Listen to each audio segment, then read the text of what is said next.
Welcome, dear students. So today we are going to continue the poem Keeping Quiet, and in this video we are going to conclude this poem. Okay. So in the last video we just start the poem. Now we will count to 12 and we will all keep still. So I've already told you why the poet particularly say the word number 12. Okay. So now let's move the other section of this poem. For once on the face of the earth, let's not speak in any language. So he also telling that for once on the face of the earth, that means for the first time on earth. So this has never happened before actually.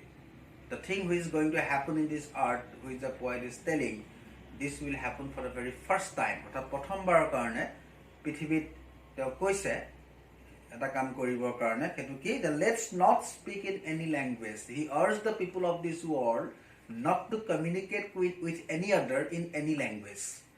কোনো মানুহে কোনো ভাষাত কাৰো লগত কি নকৰিব শব্দৰে ভাৱৰ আদান প্ৰদান নকৰিব. There will be no exchange of words among human being. অৰ্থাৎ মানুহৰ মাজত শব্দৰে ভাৱ বিনিময়টো নকৰিবৰ কাৰণে কবিয়ে কি কৈছে সকলোকে আহ্বান জনাইছে. কেতিয়া?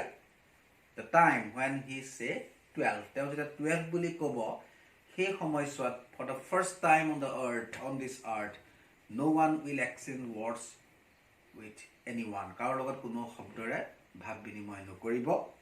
Let's stop for 1 second and not move our arms so much. And he also says that for 1 second, that means 12 বুলি যেতিয়া ৰৈ দিব সেই সময়ছোৱাত আৰু এটা কাম কৰিবলৈ কৈছে কি the people of this world will not move their arms so much.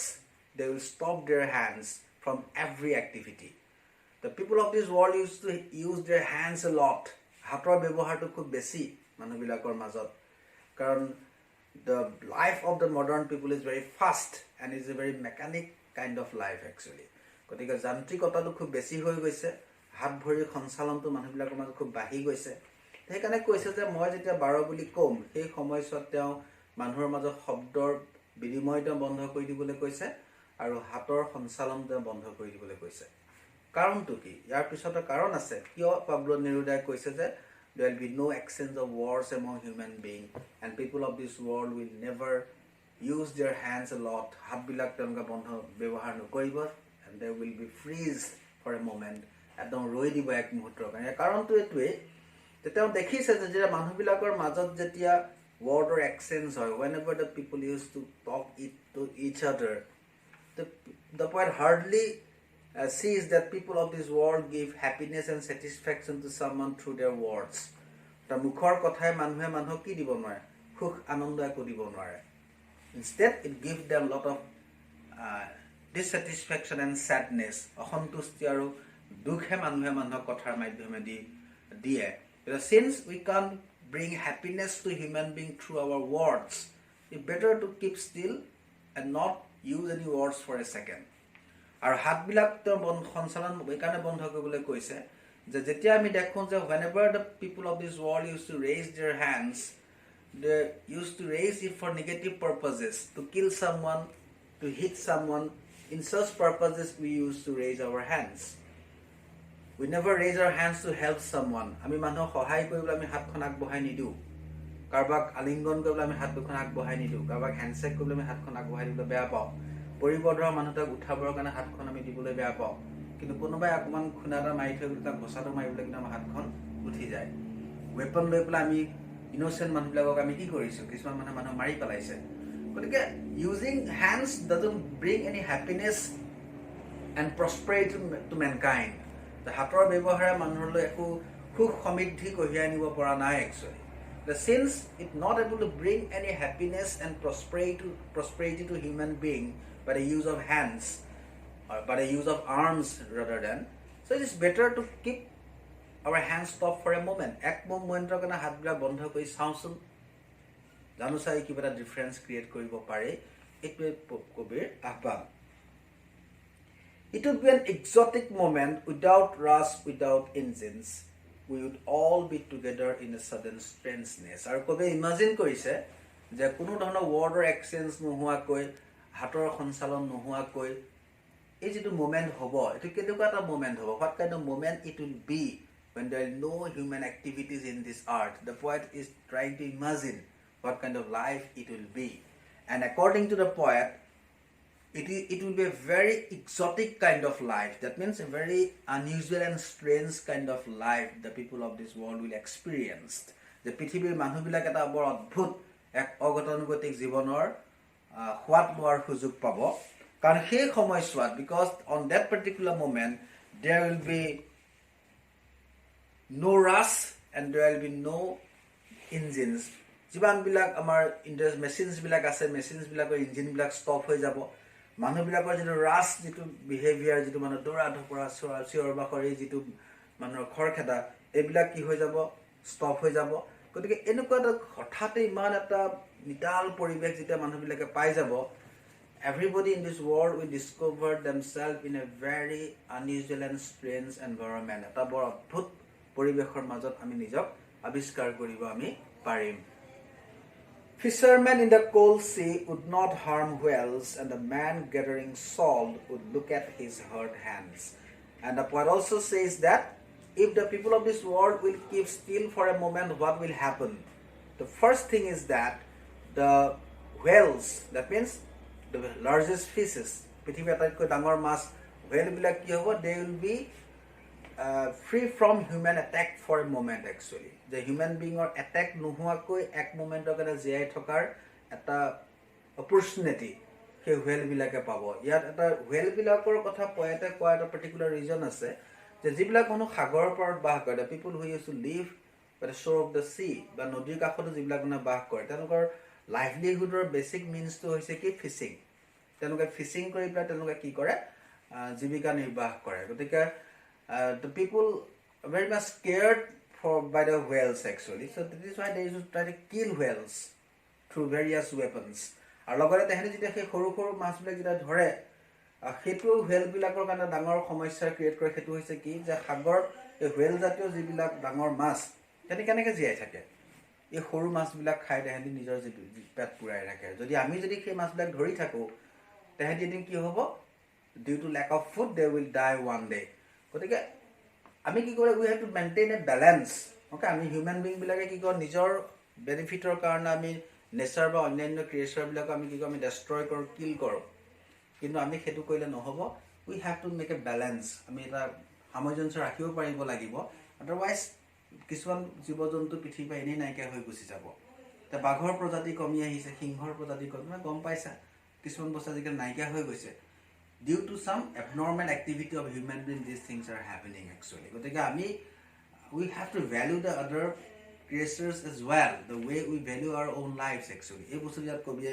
etu threadi koise aru logote koise and a man gathering salt would look at his hard hands dra khagor par jiblak manke nimok collect kore okay so at that point of time if they keep quiet for a moment they could see their hurt hands eto mane poete kunto kotha koise je the modern people used to torture their health a lot actually they used to do excessive work jiban kaam koribo lage tukhot koi beshi kaam kore ki hokare to earn more money in life jibonot beshi paisa ghotibor karone beshi সম্পত্তি গোটাবৰ কাৰণে আজিকালি মানুহবিলাক কি কৰে জখত কই বেছি কাম কৰে আৰু এই কথাটো কাৰণে কি হৈ পৰিছে আমাৰ হেলথ বিলাকো দিনক দিনা বেয়া হ'বলৈ আৰম্ভ কৰিছে people are suffering from various kind of diseases because people used to take a lot of burden over their shoulder actually aru ei bostutu kobe ki bhalo bisaise bonbhatu bisaise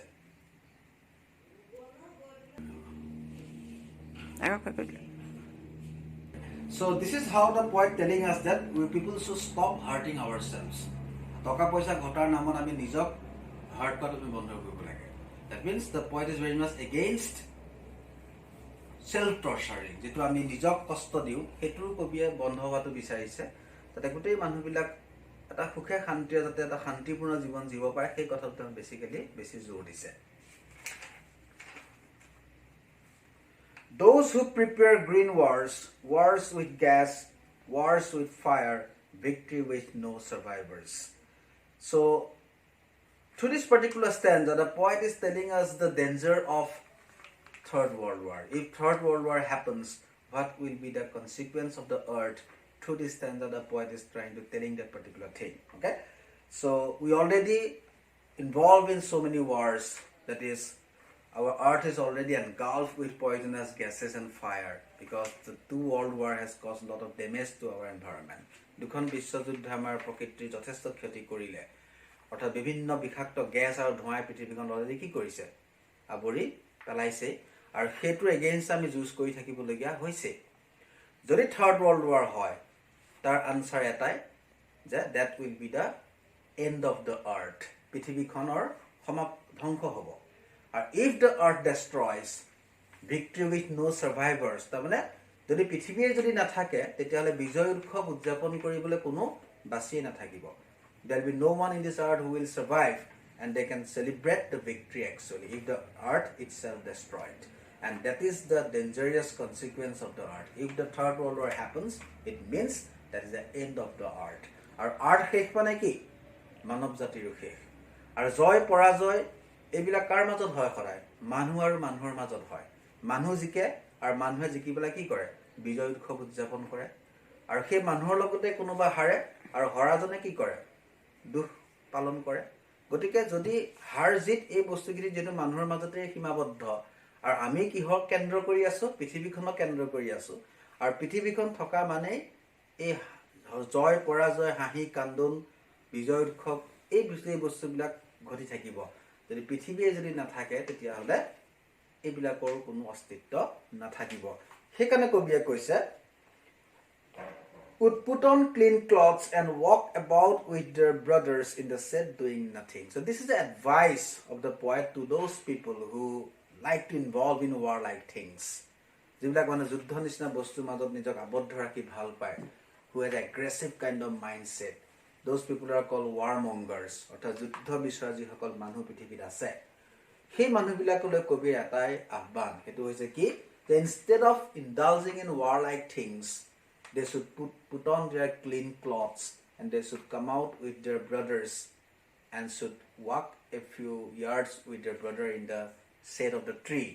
And according to the poet, if those people can do such things, the natural touch and the shade of the tree, that will definitely